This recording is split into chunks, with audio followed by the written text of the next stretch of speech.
Olá, tudo bem? Hoje vamos abordar a crítica textual voltada especificamente para a CCB, ok? É um trabalho que qualquer outra denominação pode também analisar, mas vão ser mais voltados para a CCB, porque esse assunto é pouco comentado. Então vai ser uma série de vídeos com ênfase em crítica textual, falando qual parte da crítica textual é mais utilizado dentro da congregação cristã no Brasil. Então vamos começar. O que é crítica textual? O estudo que procura estabelecer o texto original, o texto autógrafo. O texto autógrafo nada mais é que o texto original. E por que restabelecer? Porque hoje nós não temos mais o texto original. E o que seria o texto original? O texto original seria o texto que sairia diretamente da mão de Paulo, da mão de Mateus, de Lucas, mas infelizmente nós não temos esses textos mais. Nós temos apenas cópias. E, e a crítica textual é feita através do meio da exegese, que investiga cuidadosamente qual cópia ou quais cópias se aproximam mais do texto original, levando em consideração contexto histórico e contexto literário. A palavra exegese significa guiar para fora de. Ok? Então, crítica textual nada mais é que métodos para analisar as cópias existentes e estabelecer um texto que se aproxima mais do texto autógrafo, texto original. Qual é a diferença entre autógrafos e manuscritos?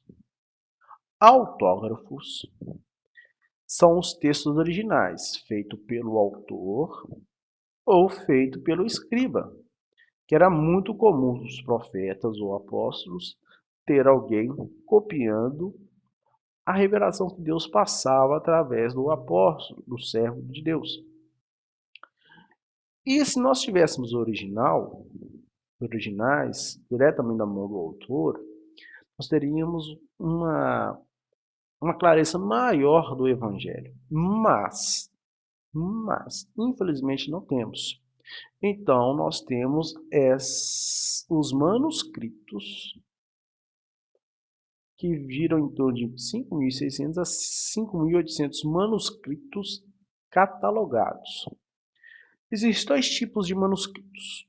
A cópia, que foi feita diretamente do original, dos textos autógrafos, mas nós temos, infelizmente, a segunda opção, que é a cópia de cópias. Então, teve o original, alguém copiou. Aí alguém copiou a cópia da cópia. Aí alguém copiou de novo, aí nós temos a cópia da cópia da cópia dos originais. Então, o que nós temos hoje são cópias das cópias das cópias. Ok? Tipos de textos bíblicos. Quais textos bíblicos nós encontramos? Nós temos hoje, e baseia as Bíblias que temos hoje em disposição no Brasil. Nós temos o texto Receptus, temos o texto crítico, temos o texto majoritário. O que é baseado no texto Receptus?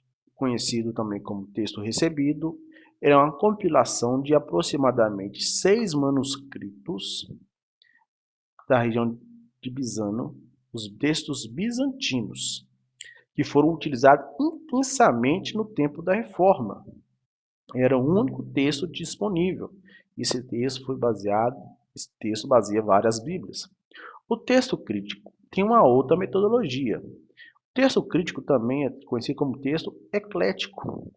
O texto crítico, conhecido como texto eclético, ele é baseado nas cópias mais antigas, gregas, conhecidos como Código Sinaítico e Códice Vaticano.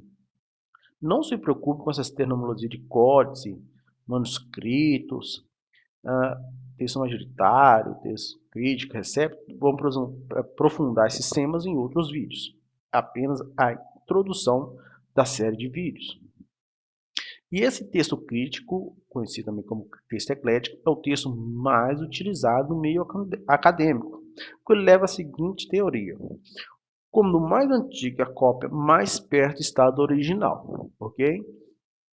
O texto majoritário ele é composto pela maioria dos manuscritos. Então, se nós temos em torno de 5.600 a 5.800 manuscritos, a maioria dos textos, o texto majoritário é formado por essa maioria. E a maioria dos textos são textos bizantinos. No vídeo seguinte, tratando sobre o assunto das formações dos textos, o texto majoritário comprova que o texto que utilizamos na congregação é um texto de excelente qualidade em relação da mensagem, ok? O texto crítico, majoritário e receptos, nenhum deles tem nenhuma diferença em relação à mensagem central, a diferença de verbetes. Vamos para um próximo tópico. Quem compilou o texto receptos? Quem montou o texto receptos? Primeiramente, quem montou o texto recepto, compilou o texto recepto, é um homem chamado Erasmo de Roterdã,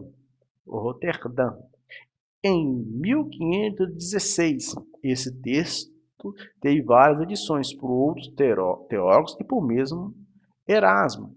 As principais edições são edição de Erasmo de 1516, edição de Estienne de 1550 e edição dos irmãos Eusebius de 1633. O texto que utilizamos na congregação é o texto de Erasmo. O texto de Erasmo foi muito difundido, foi a primeira cópia do texto do Novo Testamento em grego, com a invenção da imprensa de Gutenberg, ok? Mas esse assunto vai ser aprofundado em outros vídeos. Agora é só a introdução. Então, esse texto, conhecido como texto Receptus, o texto que Erasmo procurou em monastérios, encontrou em torno de 6 manuscritos, e ele formou o texto Receptus. Mas o texto que Erasmo encontrou não continha os últimos versículos ou o último capítulo do texto grego do Apocalipse. Então, Erasmo pegou a Vulgata Latina, que estava em latim, traduziu o latim para o grego e formou, então, o último capítulo do texto bíblico de Apocalipse. Ok? Vamos prosseguindo. Pergunta interessante. Qual Bíblia é usada na congregação cristã no Brasil? Na congregação cristã no Brasil é utilizada a tradução de João Ferreira de Almeida. Quem foi João Ferreira de Almeida? E o João Ferreira de Almeida traduziu seu texto no texto Receptus. João Ferreira de Almeida foi o primeiro homem a traduzir a Bíblia, o Novo Testamento do grego para a língua portuguesa. Na congregação se usa hoje a Bíblia Revista e Corrigida, traduzida por João Ferreira de Almeida, edição de 95. E essa edição é a edição mais utilizada no Brasil desde muitos anos. É a Bíblia mais utilizada pelos protestantes. João Ferreira de Almeida, nascido em Portugal, foi o primeiro a traduzir a Bíblia para a língua portuguesa. Em 1681, João Ferreira de Almeida acabou a tradução da Bíblia. João Ferreira de Almeida, nascido em Portugal, com aproximadamente 17 anos, ele foi para a Holanda, no qual João Ferreira de Almeida deixou de ser católico e passou a ser protestante e calvinista. Mais para frente também iremos falar sobre calvinismo e arminianismo. João Ferreira de Almeida, estudando a Bíblia e aprendendo a palavra de Deus na sua adolescência na Holanda, ele foi chamado para ir à Indonésia, evangelizar pessoas que falavam a língua portuguesa ali, porque a colônia portuguesa era muito grande Portugal, na medida que ia perdendo a força, os holandeses vinham tomando o espaço que anteriormente era de Portugal. Então, algumas pessoas ali falavam português. João Ferreira de Almeida foi convidado ali a participar do grupo de evangelização para as pessoas de língua portuguesa. Ele foi convidado a fazer a tradução do texto grego para a língua portuguesa e ele baseou então no texto Receptus. Em 1681, utilizamos o texto de João Ferreira de Almeida, ok? Então, esse é o nosso trabalho hoje, o trabalho de analisar que o nosso texto que utilizamos hoje, o que nós aprendemos já nessa introdução? Nós utilizamos, nossa Bíblia é baseada no texto Receptus. A primeira tradução para a língua portuguesa foi feita por João Ferreira de Almeida, baseado no texto Receptus.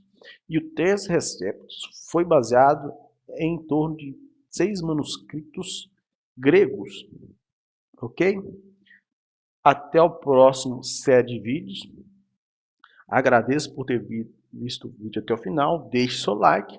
E logo será o segundo vídeo falando mais aprofundadamente sobre o texto Receptus, texto crítico e texto majoritário. Até a próxima. Tchau, tchau.